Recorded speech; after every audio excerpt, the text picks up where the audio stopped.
ಅಶ್ಲೀಲ ವಿಡಿಯೋ ಈಗಾಗಲೇ ಕೋಲಾಹಲವನ್ನೇ ಉಂಟು ಮಾಡಿದೆ. ತಪ್ಪಿತಸ್ಥರ ವಿರುದ್ಧ ಕ್ರಮ ಆಗಲಿ ಅಂತ ಎಚ್ಡಿಕೆ ಹೇಳ್ತಾರೆ. ಪ್ರಜ್ವಲ್ ರೇವಣ್ಣ ಅಶ್ಲೀಲ ವಿಡಿಯೋ ಕೋಲಾಹಲ, ತಪ್ಪಿತಸ್ಥರ ವಿರುದ್ಧ ಕ್ರಮ ಆಗಲಿ ಅಂತ ಹೇಳಿದ ಎಚ್ಡಿಕೆ. ವಿಡಿಯೋ ವೈರಲ್ ಮಾಡಿದವರ ವಿರುದ್ಧವೂ ಕೂಡ ಆಕ್ರೋಶ ವ್ಯಕ್ತಪಡಿಸಿದ್ದಾರೆ. ವಿಡಿಯೋ ವೈರಲ್ ಮಾಡಿದ್ದು ಅತಿ ದೊಡ್ಡ ಅಪರಾಧ. ವಿಡಿಯೋ ಹೊರಗೆ ಹೇಗೆ ಬಂತು ಅಂತನೂ ತನಿಖೆ ಆಗಲಿ. ಕಾಂಗ್ರೆಸ್ ಪ್ರತಿಭಟನೆಗೆ ಕುಮಾರಸ್ವಾಮಿ ಅವರ ಆಕ್ರೋಶ ಇದು. ವಿಡಿಯೋ ಹೊರಗೆ ಬಂದದ್ದು ಹೇಗೆ? ಈ ವಿಡಿಯೋ ಹೊರಗೆ ತಂದದ್ದು ಕೂಡ ಅಪರಾಧ ಅಂತ ಹೇಳ್ತಾರೆ ಎಚ್ಡಿಕೆ.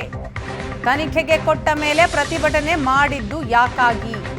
ಇದನ್ನೇ ದೊಡ್ಡ ವಿವಾದ ಮಾಡಲು ಕಾಂಗ್ರೆಸ್ ಕುತಂತ್ರ ಮಾಡ್ತಾ ಇದೆ. ಪ್ರಜ್ವಲ್ ರೇವಣ್ಣ ವಿಚಾರದಲ್ಲಿ ವಾಸ್ತವಾಂಶ ಇದ್ದರೆ ಕ್ರಮ ತೆಗೆದುಕೊಳ್ಳಿ. ತಪ್ಪು ಮಾಡಿದವರು ನೀರು ಕುಡಿಯಲೇಬೇಕು ಅಂತ ಹೇಳಿದ್ದೇನೆ. ಶಿವಮೊಗ್ಗದಲ್ಲಿ ಮಾಜಿ ಸಿಎಂ ಕುಮಾರಸ್ವಾಮಿ ಅವರ ಹೇಳಿಕೆ ಇದು.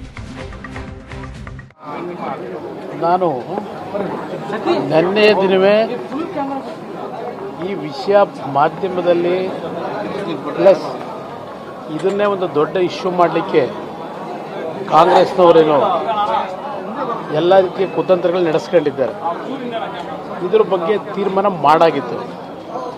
ನಾಳೆ ದಿನ ಹುಬ್ಬಳ್ಳಿಯಲ್ಲಿ ಕೋರ್ ಕಮಿಟಿ ಸಭೆಯಲ್ಲಿ ರೆಕಮೆಂಡ್ ಮಾಡಿ, ಯಾಕಂದರೆ ಸಂಸತ್ ಸದಸ್ಯರಿಂದ ಡೆಲ್ಲಿಯಿಂದ ಮಾಡಬೇಕು. ಆ ದೃಷ್ಟಿಯಿಂದ ದೇವೇಗೌಡರಿಗೆ ನಾನೇ ಮನವಿ ಮಾಡಿದ್ದೆ.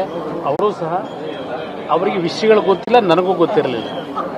ಕೆಲವು ವಿಷಯಗಳು ಏನು ಬಂದಿದೆ ಅದರ ಮೇಲೆ ನಾವು ಸಸ್ಪೆಂಡ್ ಮಾಡತಕ್ಕಂಥ ನಿರ್ಧಾರ ಮಾಡಿರ್ತಕ್ಕಂಥದ್ದು ನೆನ್ನೆನೇ ಆಗಿದೆ ತೀರ್ಮಾನ. ಆದರೆ ಭಾಳ ಜನ ಕೆಲವರು ತುಂಬ ಆತರ ಏನೋ ಮಾಡಿಬಿಟ್ಟಿದ್ದಾರೆ ಅಂತೇಳಿ ಇಲ್ಲಿ ಪ್ರಶ್ನೆ ಸಸ್ಪೆಂಡ್ ಮಾಡಿರ್ತಕ್ಕಂಥದ್ದು ಅಷ್ಟೇ ಅಲ್ಲ, ಇವತ್ತು SITಗೆ ಕೊಟ್ಟಿದ್ದಾರೆ.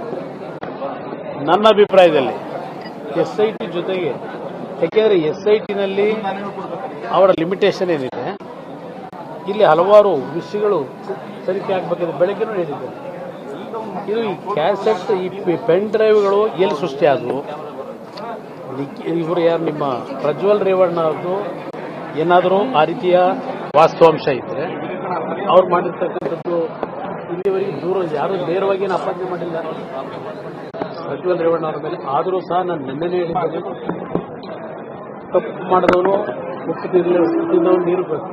ನೀರು ಕುಡಿಲೇಬೇಕು ಅಂತ ಹೇಳಿದ್ದೇನೆ. ತಪ್ಪು ಮಾಡಿದವರಿಗೆ ನೆಲದ ಕಾನೂನಲ್ಲಿ ಶಿಕ್ಷೆ ಆಗಬೇಕು ಅಂತ ಹೇಳಿದ್ದೇನೆ ನೆನ್ನೆ ಸಹ. ಈಗಲೂ ಹೇಳ್ತಕ್ಕಂಥ ನಮ್ಮ ಸ್ಟ್ಯಾಂಡ್ ಅದೇ.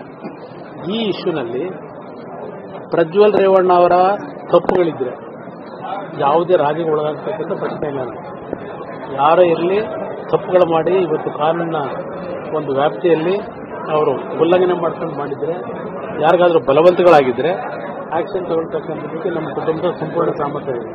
ದೇವೇಗೌಡರಾಗಲಿ ನಾನಾಗಲಿ ಬಡವರು ಬಂದಾಗ ಇವತ್ತು ಲಕ್ಷಾಂತರ ಕುಟುಂಬಕ್ಕೆ ಸಹಾಯ ಮಾಡಿರ್ತಕ್ಕಂಥವ್ರು ನಾವು. ಲಕ್ಷಾಂತರ ಕುಟುಂಬಗಳ ಮನೆ ದೀಪ ಬೆಳಗಿದ್ದೇವೆ, ಆ ರೀತಿ ಬದುಕಿದ್ದೇವೆ ನಾವು. ಇಲ್ಲಿ ಈ ಒಂದು ವಿಷಯದಲ್ಲಿ ಏನು ರಾಜ್ಯದಾದ್ಯಂತ ದೇಶದ ಮಟ್ಟಕ್ಕೆ ಈ ವಿಷಯ ಹೋಗಿದೆ. ಈಗಲೂ ನಾನು ಹೇಳ್ತಕ್ಕಂಥದ್ದು, ಚುನಾವಣೆಗೆ 3 ದಿನಗಳ ಮುಂಚೆ ಈ ರೀತಿಯ ಒಂದು ಪೆನ್ ಡ್ರೈವ್ಗಳನ್ನು ಒಂದು 1 ಲಕ್ಷ 2 ಲಕ್ಷ ಏನೋ ಒಳ್ಳೊಳ್ಳೆ ಗಲ್ಲಿನಲ್ಲಿ ಮೇಲೆ ಹಂಚಿರ್ತಕ್ಕಂಥದ್ದು ಇದೆಲ್ಲ ತನಿಖೆ ಆಗಬೇಕಲ್ಲ, ಯಾರು ಮಾಡಿದವರು.